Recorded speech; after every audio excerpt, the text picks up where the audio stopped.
You are now listening to the Counterflow Podcast, a place for dissonant voices and unapproved opinions. You get split in half, but I call the hologram graph. But I am the center inside the placenta of math. You clash with cyanide gas and die fast. Rhythmical equivalent of solids, liquid, and gas. We smash your sinus with the power of Lord Titus. But I am the virus inside of the iris of Cyrus. Here is your host and humble narrator, Buck Johnson.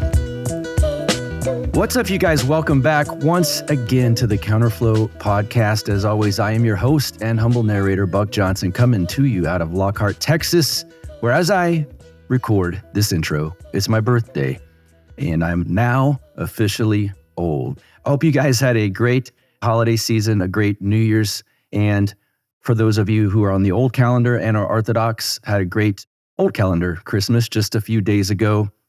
So, speaking of Orthodox, I've got the gentleman behind the YouTube channel known as Orthodox Wisdom, almost 23,000 subscribers he's got over there. Timothy, I'm a little jealous. I don't have that many. That's amazing. But Timothy Honeycutt does a great job. He basically does readings of Orthodox saints, and it's fascinating. It's got beautiful graphics. He does a great job. A lot of people nowadays, of course, commute into work and like listening to maybe shows like this, and you don't always have time to sit and read. Well, go on to his channel on YouTube and click various videos and just listen to him read the writings of the saints. And one saint, at least in Georgia so far, we'll see, I think there's more sainthood coming for the beloved Father Seraphim Rose, who brought me into Orthodoxy. He means a lot to me.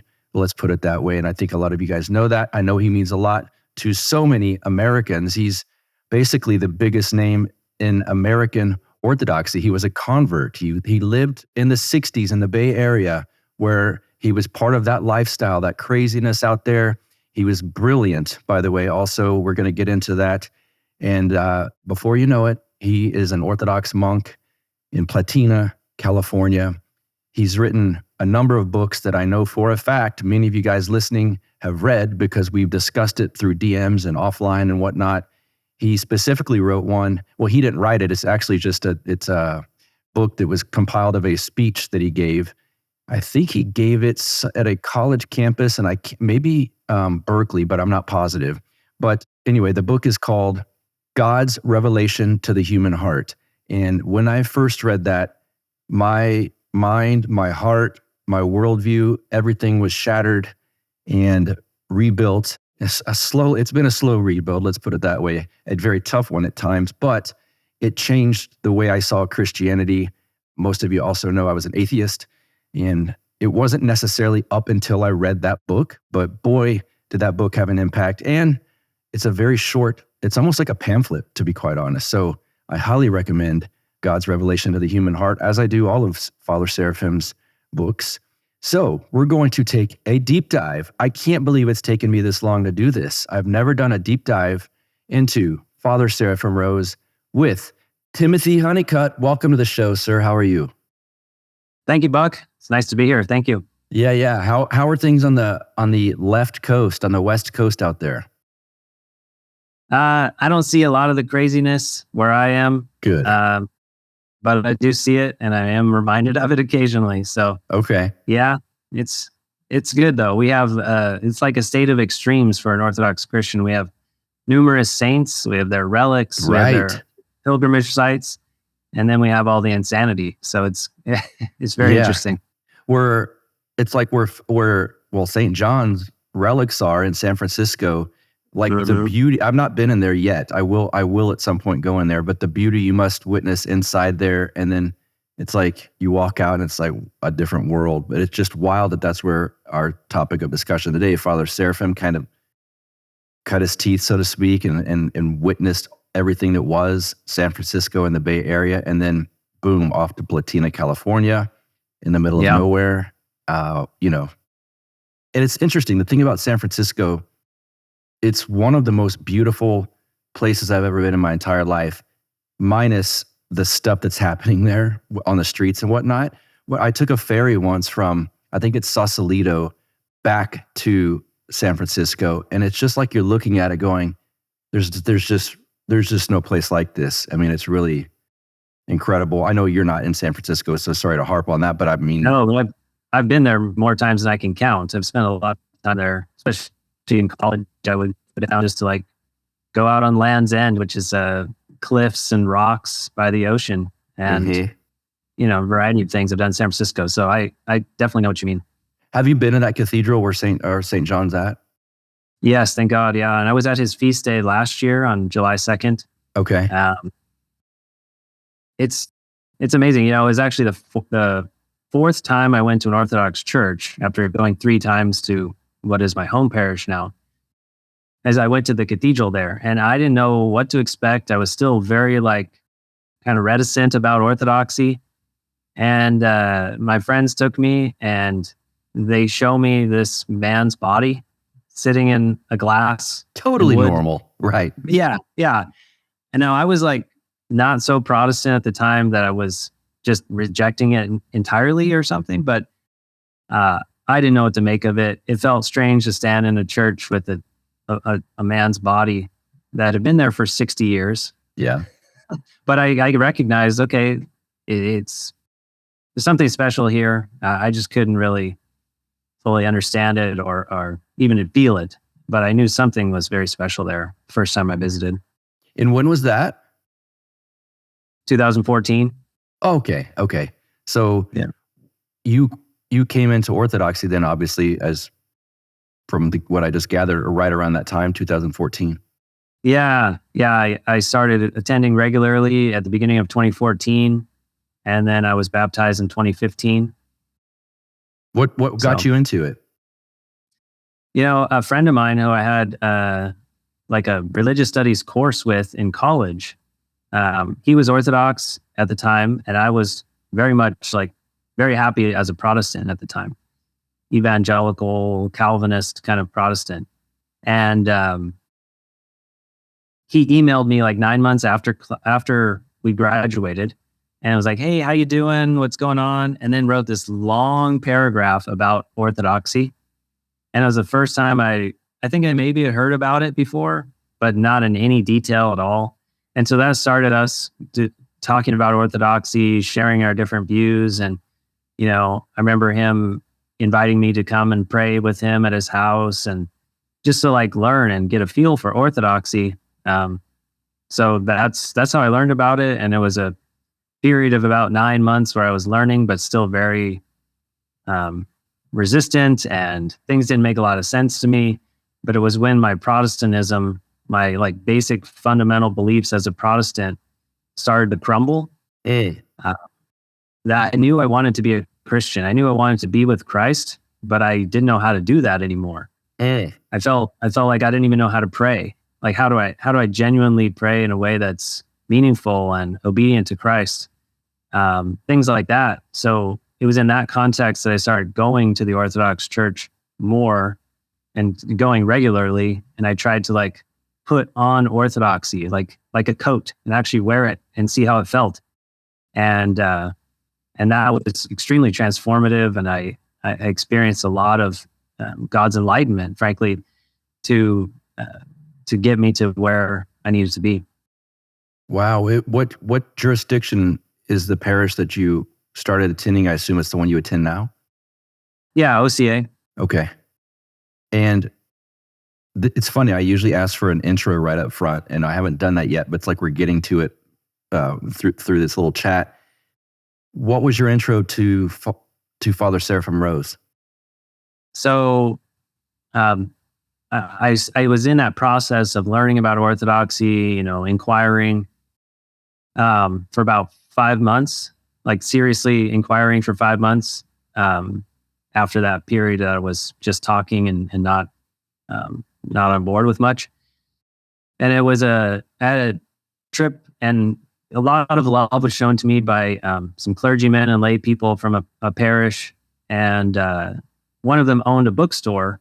And at the time, this is back in 2014, at the time, Father Seraphim Rose's biography was still available for sale. Lucky.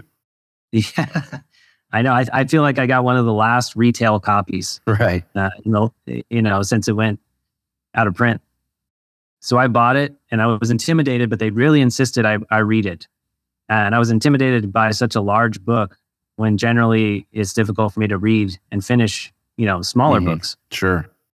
But I quickly read through it and just got so much out of it. It felt very much like the best kind of catechism, because not only did I learn a lot of information about Christ and the church, but I learned about it in the context of one man's life and people he knew and that he was influenced by. And this one man, walked streets that I'd walked. Yeah. And I could really connect with him, coming from like this irreligious place. A lot of different ways I felt like I was connecting with him. And at the same time, I'm seeing the gospel lived out in the life of this man who's a Californian, Northern Californian like me. That was really powerful. So it felt like a catechism in the life of this saint for me at that time. And that was great. Right after I finished the book, I went up to Platina for a few days and that was, I fell in love with Father Seraphim and found so much benefit from what Christ has done in his life. Mm-hmm. And have you read, I believe it's called Letters from Father Seraphim? Yeah. I've got it here. You must have it right next to you. I can tell. I thought it might be, this right here, right? Yes. Yeah. My godfather, my sponsor, when I was a catechumen, basically said there was a handful of books they wanted me to read. And towards the end, he said, if you've read the other ones, good, but I need you to read this one for sure.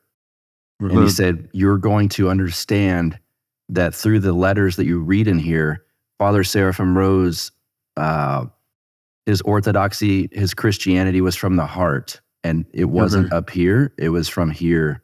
And for those listening, not watching, I'm pointing at head and heart. And I think that was one of the biggest takeaways I've had about Father Seraphim. Besides the fact that he brought me to the church, that's a whole other story that most of my audience has heard in the past. But that was just to read the way he wrote to people, or specifically to the person he keeps writing to, and they're fascinating and different from, let's say, the mega church preacher that I grew up going to.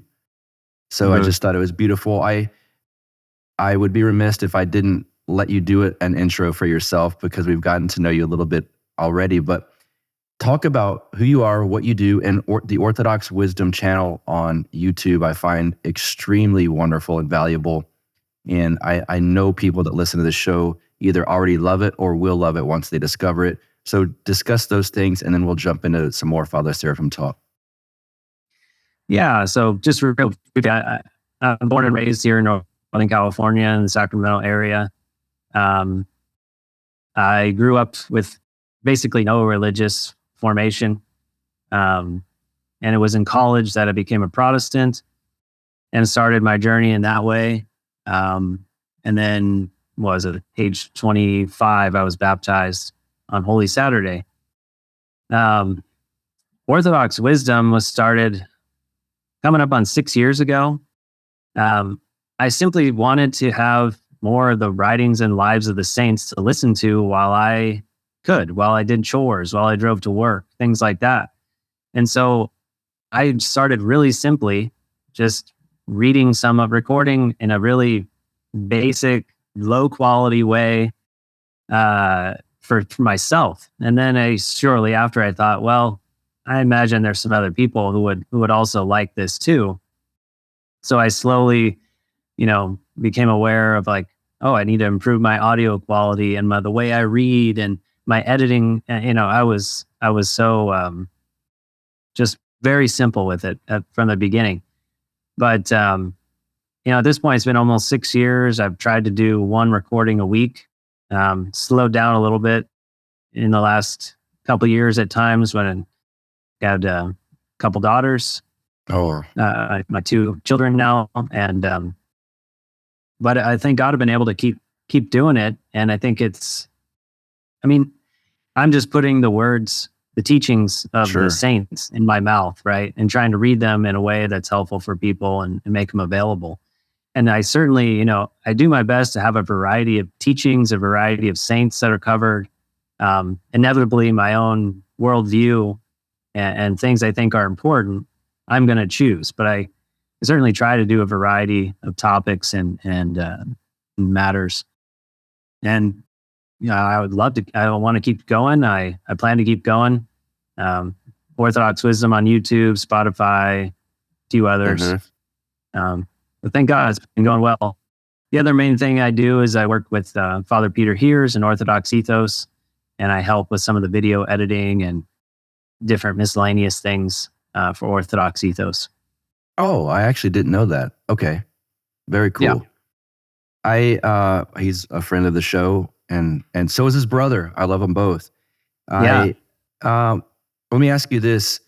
Coming from a Protestant background, I don't like to claim that really, because although I went to a mega church from my teenage years, when I became, 19 to 21-ish, I was heavily steeped in politics, especially libertarianism, which is very rationalistic. And so you're thinking certain things do make sense when you think logically through political issues. And I pulled back from the religious aspect and became an atheist, unfortunately, for a long time. Mm-hmm. So I don't like to say, well, as a former Protestant, it's like, really, were you? You're a teenager. That doesn't count, kind of thing. Things didn't sink into me so much, obviously, because I let them all go. When you started getting into Orthodoxy and you made this channel doing readings of the lives of the saints, how did that click with you? Because there's Protestants listening to this right now that are like, well, Orthodox are into the saints. What is that really? Why are they any better? Why can't I just read the Bible? And I'm not giving you like this platform to say like, Timothy, give us the rules to learn by. But what did it mean to you to start reading the lives of the saints, and why would people be interested in something like that? Yeah, that's a great question. It's a question I think is asked and answered in a variety of ways, but it's really important to keep asking and answering. The saints are who Christ lives his life through today, right? The incarnation didn't stop 2,000 years ago. When he says, I'll be with you always, like we see Christ's life lived out in the saints. And so the church is his body, is on earth. Christ is fully present in his body. For me, like my own personal experience with the saints, yes, as a Protestant, it was very weird at first. This whole veneration matter, kissing of icons, all that. Yes. I had the kind of common resistant Protestant approach or reaction, right? When the saint, certainly my Protestantism had the basic tenets of it that held it up had to crumble first, right? For me. Because I had already learned some about the saints, even like St. John Maximovich. I think I learned at least something about him being a local saint for me from my friend when I was still like trying to convince him of my Calvinism or something, right? But as I started to see more wisdom and see for myself, I thought there's some wisdom here. There's some real perception that they have. And then additionally starting to see so people in my own day, like I could meet people who knew this saint who is said to have worked all these miracles and done all these things. And I can literally actually, if I tried hard enough, I could find people who knew them. And that was really powerful to me. So I've from my whole Orthodox life, I've just been naturally drawn more towards the saints of our own day, saints of the past 100 years. Right. And I think that's very much an Orthodox thing to do. Yes. I see there's some Orthodox Christians who don't seem to be as naturally and as naturally drawn towards the more recent saints. First and foremost, like I have been my whole almost 10 years, learning about the church and being in the church. But you have to just, I don't know, it's God's grace. It's reading their lives and reading their writings. Certainly not just like the big abstract, sometimes abstract theological writings. You can read those, and everyone should read them, but they have to read the lives of the saints. Yes. Because there you really see the power of Christ. You see the gospel lived out in a way that is extremely valuable and essential for us to be inspired and to know how to live in this world.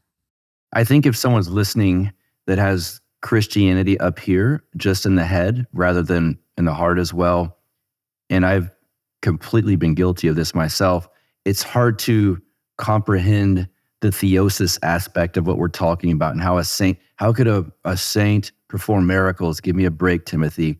But there's an aspect of theosis that the closer we become like Christ, that we can do some of these things. And I know there's people listening right now, they're like, what are you talking about?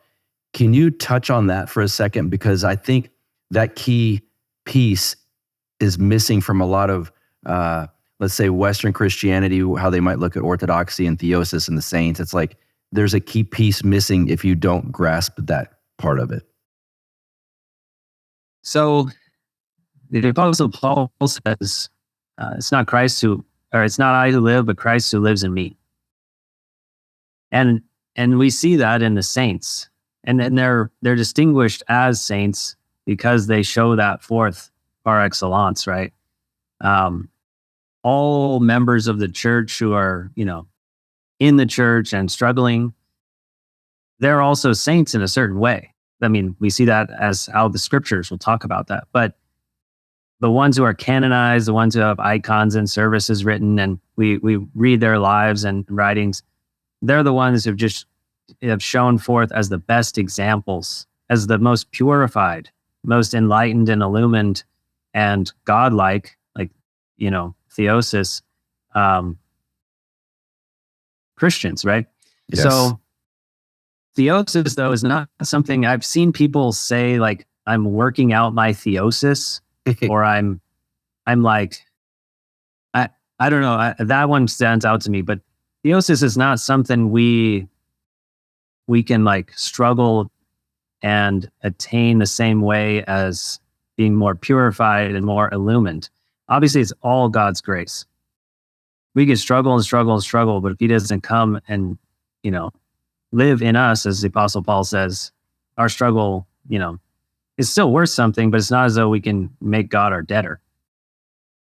But theosis is something that I have by far not qualified to speak about, but from what I've been taught by my spiritual father and what I've read, it's something that God gives especially for, well, as my spiritual father said, for two main reasons. To enlighten someone, to teach the faith, to witness to the faith in a certain time and place, say like St. Gregory Palamas in all the disputes with Barlaam and others that he was engaged in. Yeah.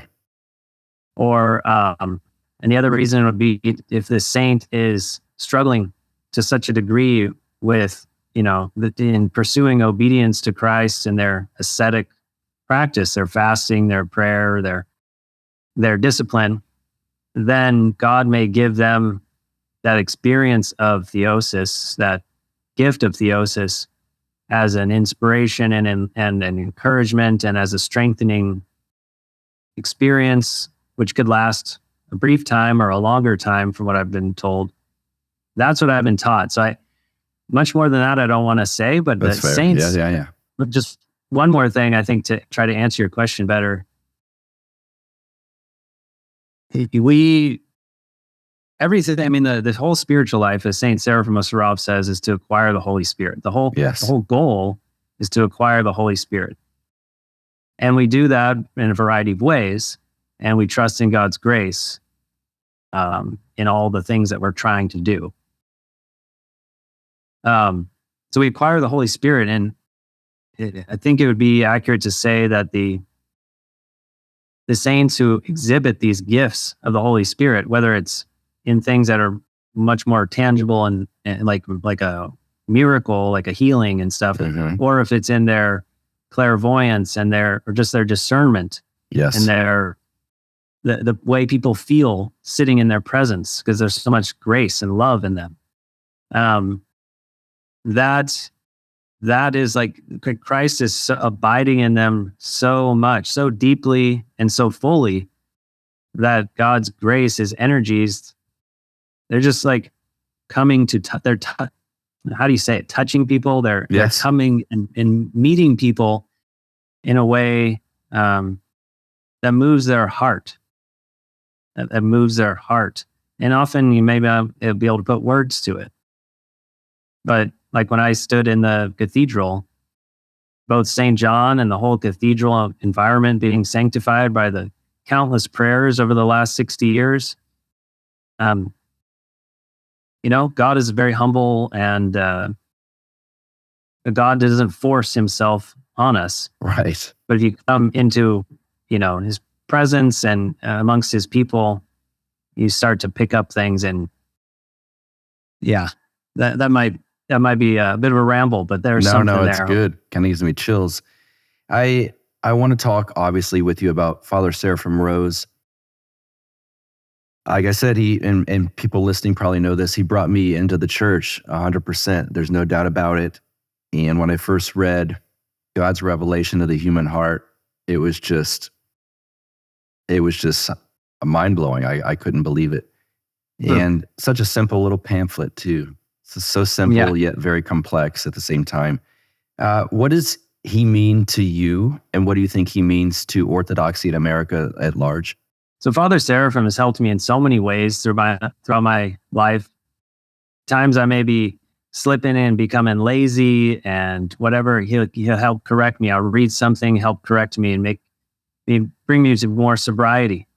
I see so much of a balance in him. He was tenaciously for pursuing the truth and spreading the gospel, and not compromising in matters of faith. And at the same time, he's someone who doesn't fit in a neat box, because there's a whole issue of how he approached the jurisdictions and the issues of his day with that. How he handled things as a priest. You especially start to see him become more refined, his approach to life and everything as a priest, which is perfectly normal. Anybody who's been he was only Orthodox 20 years before he reposed. So it's inevitable you're going to see a progression of thought over that time. But Father Seraphim, he is the first and currently only, to my knowledge, American-born convert that's venerated as a saint around the world. Right? But to me, that's extremely significant. Mm-hmm. And I can't help but think that as a church in America, we have a duty, essentially. We have a duty because to learn from Father Seraphim and to learn to love him and venerate his memory. I think he set an amazing tone. I feel like a lot of people who haven't gone deep enough with his writings, maybe they read one thing and not another, and they get a certain perspective on Father Seraphim that's not terribly accurate sometimes. Yes. But reading more of what he wrote, reading the life, if you can get a copy somehow, there you really see his personality, his sanctified personality much more, because he even admits that he wrote in such a direct and frank way, in a way that people wouldn't have expected. Like if they only knew him and spent time with him and didn't read something like Orthodoxy and the Religion of the Future, they might be a little surprised to read that book and the way he wrote. And then it'd be vice versa. If all you read was the book and then you go and meet him, you wouldn't necessarily expect the same person. So I think that's all really important. But Father Seraphim he's many things, and he continues to surprise and encourage me through his writings and his witness. And I just feel so grateful for him, and I know so many others do. He's an incredible witness for us, and I think we all should learn from him and assume that he has a lot to teach us. He does. And one of the things I thought was fascinating, I believe this is in the Orthodox survival course book that he's got, which is a collection of his speeches. He takes things that, you said that you were likely to err to the right, as am I. And I come from the right side of the political aisle, and my podcast used to strictly be political. And to read things like nihilism fascinated me as someone curious about the Orthodox faith. But we would always in politics go back to, well, how did we end up where we're at right now? It's got to be something that happened in the 60s. No, it's got to be something that happened in the 30s. Now it's the Federal Reserve in 1913. But I find it fascinating, his analysis of culture, history, and religion all combining together. And he went as far back as the schism of 1054 and said, a lot of these things we're going through now started at this schism. Now, we both, and people listening, understand 1054, yes, I understand things were happening prior to that, but that's the official date given to us for the Great Schism. What are your thoughts on that analysis that he has? It's extremely profound. He touches on a lot of different people, a lot of different phenomena over the last 1,000 years. He brings it all the way right up to our own day. And then, essentially looking at the religion of the future, which is the religion of Antichrist, that his other book is focused on. The Orthodox Survival Course, it was given in 1975 first. I think it was given more than once, but the primary source material comes from 1975. It was, I think, 13 or 14 less lectures that he gave to 4 young men in Platina over the summer, and it was recorded. And so we have the tapes. To my knowledge, they're not available online, but St. Herman's Monastery has them. Uh-huh. But it's extremely profound because he looks at the whole phenomenon from that way back, right? Like you said, not just the early 20th century, but what are the underpinnings of all these things from the explosion of science? Yes. And what even like the mindset that would move from essentially how he talks about is from an inward focus, like focusing on the heart or God in the heart, and not caring, not thinking the mind is worthless or something, mm-hmm. but understanding that ultimately the mind is a tool, but your nous, your heart, is where you commune with God, where you know God in a way that transcends your mind, right? But he's looking back all through this, so he sees a huge explosion of rationalism. Mm-hmm. And everything, especially during the Renaissance and the Middle Ages. And he spends a fair amount of time on that period in the Orthodox Survival Course.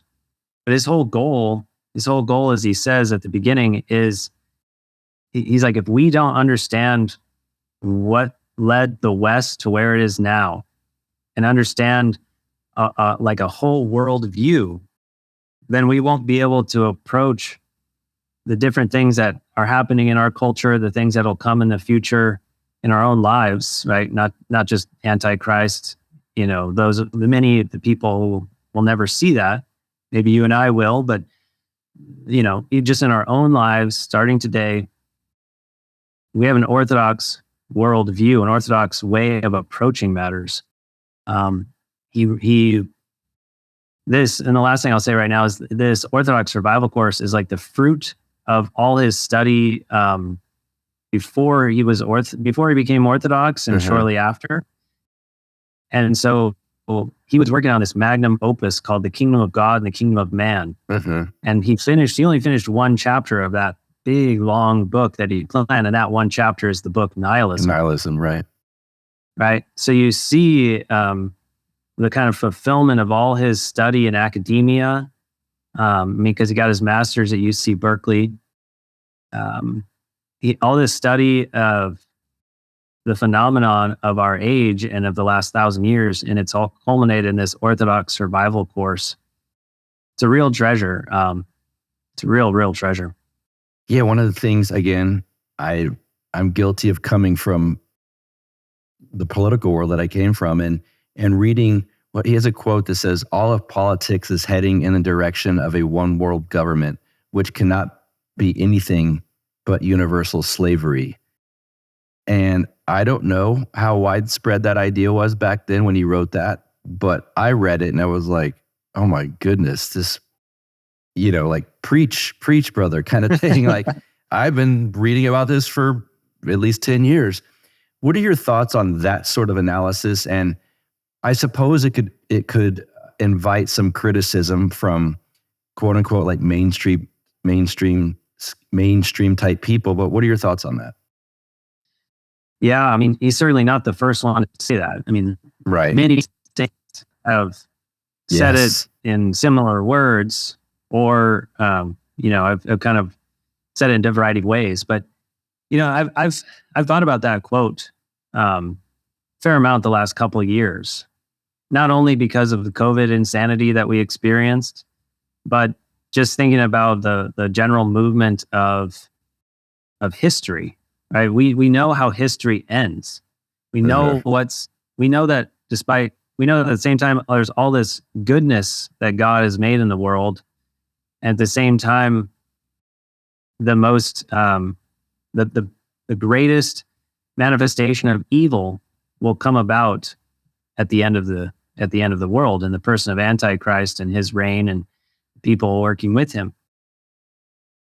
So Father Seraphim basically sees that the only way for Antichrist to come about, which Christ promised will happen and revealed to us will happen, the only way is that there's a one world system. His interpretation or his comment about it being slavery, that's all, again, it's not just him. I mean, he's just perceptive because he's read the saints and he's struggled and prayed and fasted valiantly for a number of years. But that quote is extremely profound. I think for some people, they probably do think it's kind of unique to him. It's really not. No. You can gather it just from reading the scripture, but it's certainly written in other saints. St. Andrew of Caesarea, the 7th century, wrote a whole commentary on Revelation, and others, especially of our day, because there are many signs today, and it's undoubted. It's irrefutable. There's many signs today, and there were many in Father Seraphim's day. It's sometimes I wonder, what would he say about things today? Same. I think a lot of us wonder, and we'll never know unless God reveals it somehow. But he gave us a ton that we can benefit from in understanding the world today. Another thing I want to ask you about, he said, and I mean, how it's just amazing, some of these things. For young converts, he understood the pitfalls and trusting their own selves. I think it's still very common. I'm guilty of it myself. Speak to his emphasis on spiritual guidance and distrust of the self, because a lot of people are like, I just trust my heart and I'm just going with my instincts, my gut feeling here. And my spiritual father, Father Turbo, once said, well, maybe not once, probably many times, like, yours, not specifically to me, it could perfectly translate to me. You're spiritually immature, or like your gut isn't developed. I trust my gut. Like, are you at that place yet where you're able to do that? And Father Seraphim was very wise about that, I think. Yes. Yeah, I mean, you may be quoting it and I'm just not 100% sure, but he has a whole list of like just some notes of things for like convert pitfalls. Yep. And the first one is, distrust in oneself. I think in his day, and certainly in ours, even more so, I think we have a lot of reason to be skeptical of people, especially people in power, people of influence, because there's just an incredible amount of deceit and treachery and things that are not as the way they seem, right? Maybe for you, I mean, I'm one of I was 11 years old when 9/11 happened. Okay.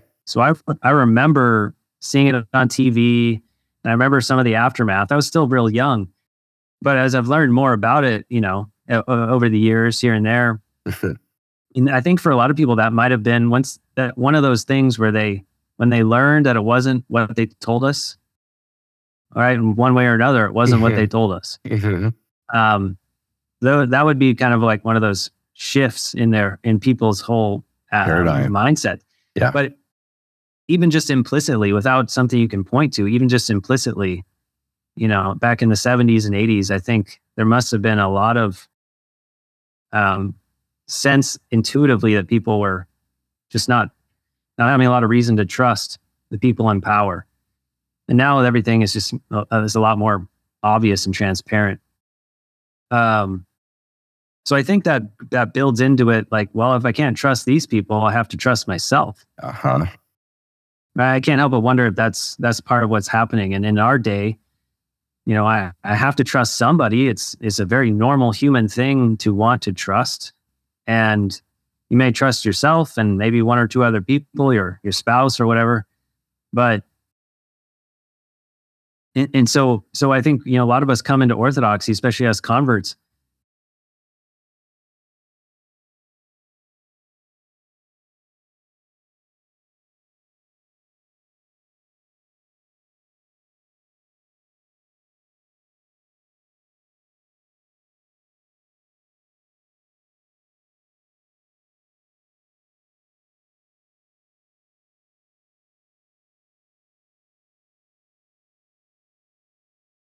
It's just the air we breathe. And so learning to distrust oneself and put your trust in people that you're probably just meeting, like your priest, right? And he's also in a place of authority. That's not easy. Right. That is not easy for a lot of converts. Right.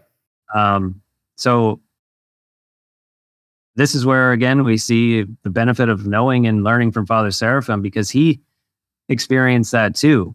There's not like a ton of information that I can think of right now of like him explaining and detailing his own experience of having to move from not trusting people or trusting himself too much, and then having to grow in his trust of people in the church, especially first and foremost.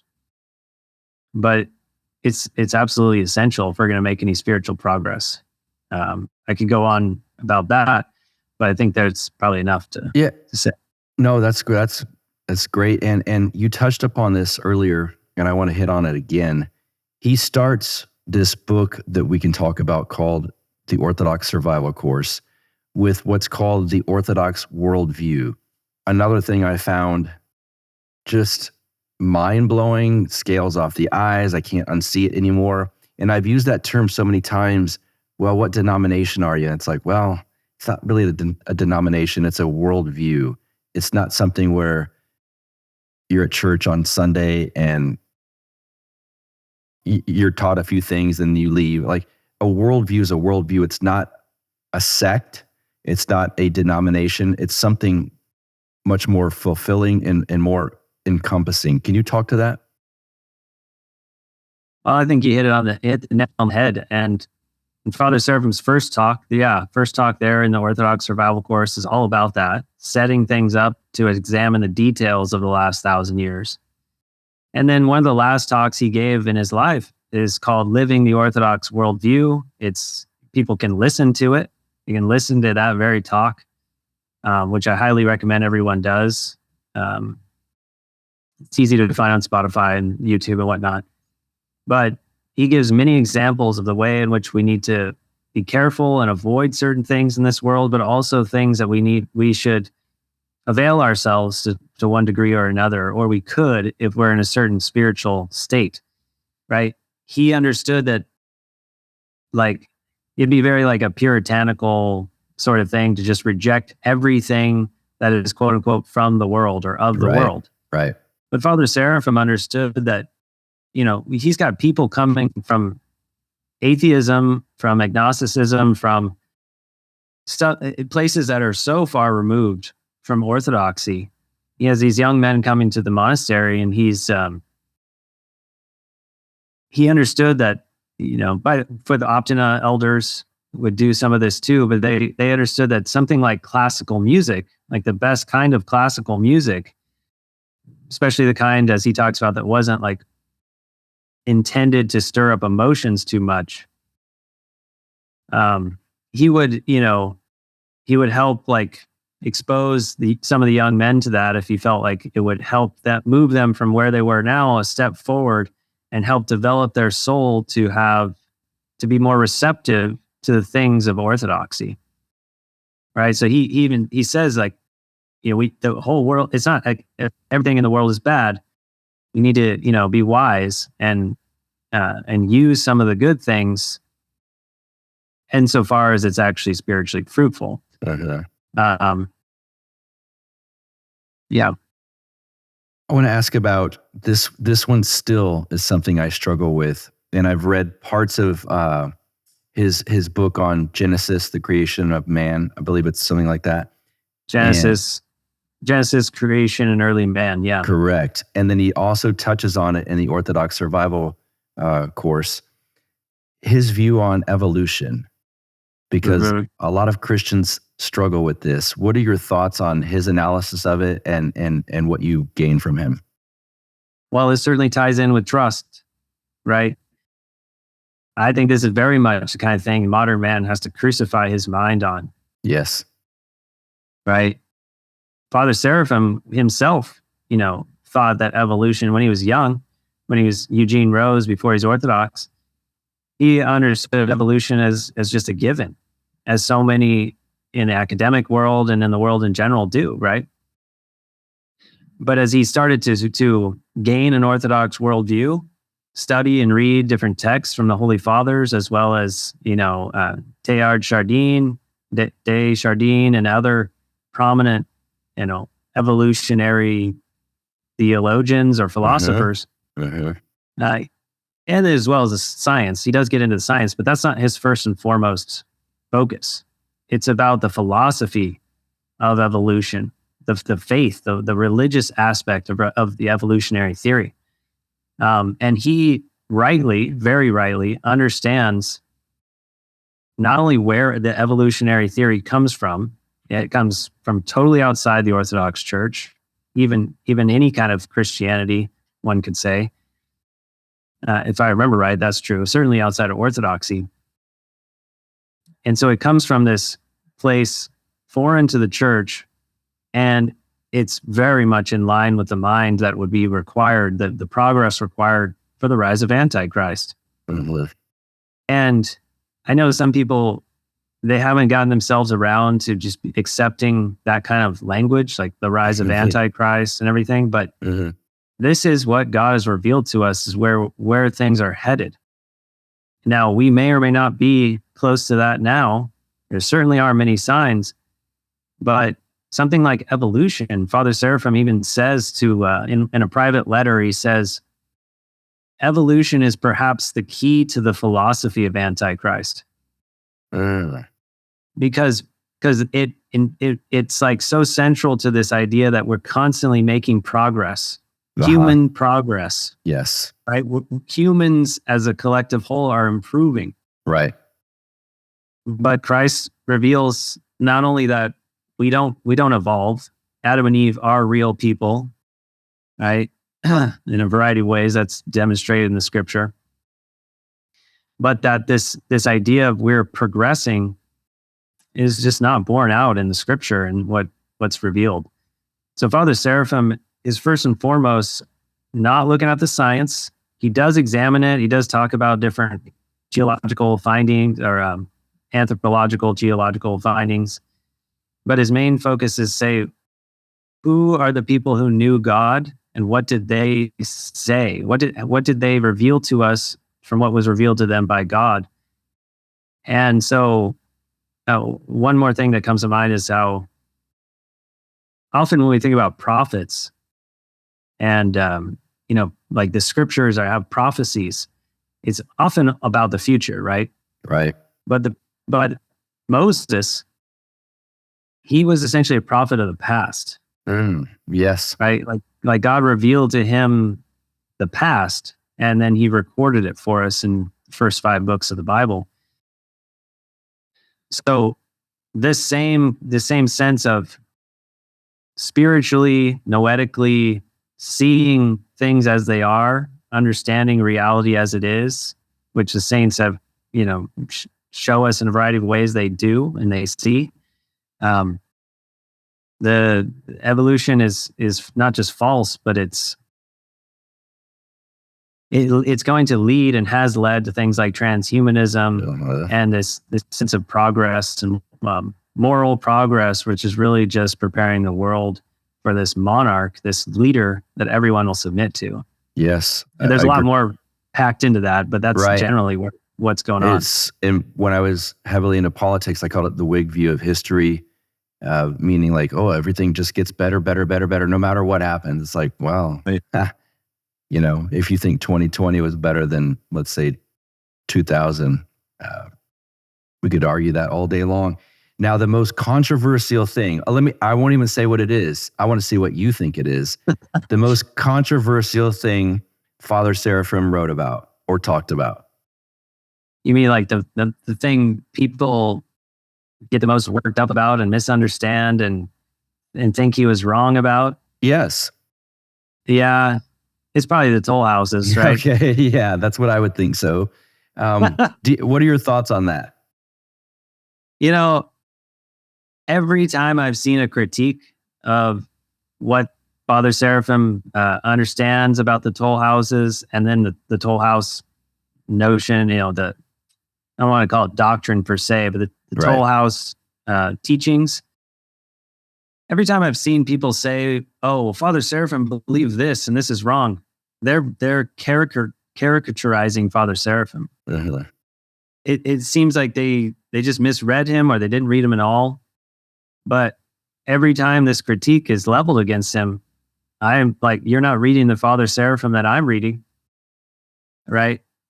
It doesn't mean that it's an easy issue to deal with, because it's certainly one that hits right at our heart. It's about our eternal destiny, and it has directly to do with that.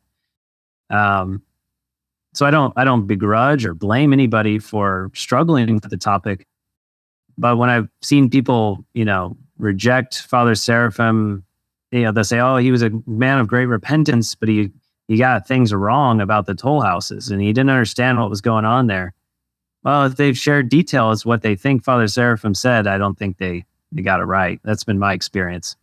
Yeah, fair enough. And when might we see canonized sainthood for Father Seraphim outside of, is it Georgia that did it already? One diocese, one bishop in Georgia. Okay. Right. It's not the whole country. Okay. Okay. One bishop in Georgia has canonized him. I've asked and will continue to do what I can to try to bring about his canonization, his glorification one day. Some of it is just the atmosphere of the church atmosphere as a whole. And some of it is just, it may not be the right time, right? Yeah. And I can appreciate that to some degree, right? You want, especially in America where we have so many jurisdictions overlapping, and in where I live, we've got like seemingly every jurisdiction within an hour drive. Nice. Yeah, it's great. But typically the canonizations, from what I've been told by bishops and priests, is that in America they're an event of unity. They're an event of bringing the Orthodox together. And so if you've got any one jurisdiction's bishops who are vocally against it, or not something like that, that I've seen there be some hesitancy for that reason. Sure. In my experience, talking with people and reading things online, it doesn't seem like there's a real doubt as to his sanctity, as to his worthiness of being an example for us indefinitely, right? That's what the saints, canonized saints, they're in the church services and everything. They're ongoing examples of piety and love for God. I don't see that there's much doubt for that anymore. I mean, there is here and there, but I think that was much more of a issue and a talking point 20, 30 years ago with Father Seraphim. It seems like that's really falling aside. I think it's more just getting the right timing. Even things like writing service texts, right, which would be normal and expected for a canonization. To mine, there is a complete set of service texts at this point, but with the services for Vespers and Matins and liturgy, that was written in the last few years, to my knowledge. And it's written by the monastery in New Mexico. And then I was blessed to write an Akathis to Father Seraphim. And there is one out there already, but Father Damascene and I felt like it wasn't quite what we needed. So Father Damascene and Platina blessed me to write an Akathis, and that was just a couple of years ago. And now it's, God willing, going to keep moving forward towards being finalized and, get ready for canonization. But I think so many of us want to see it, but ultimately we can continue to venerate him and to promote his memory and to ask his intercession freely, even before the bishops get together and put him in the book, put him in the calendar. Yes, I agree. For the people watching, Timothy, in closing, what videos you can plug your own, you can plug anyone's, any videos regarding Father Seraphim and or books that are easily attainable at this point that you would recommend? So on my own Orthodox Wisdom channel, I've tried to highlight a number of his teachings. And so you can go there.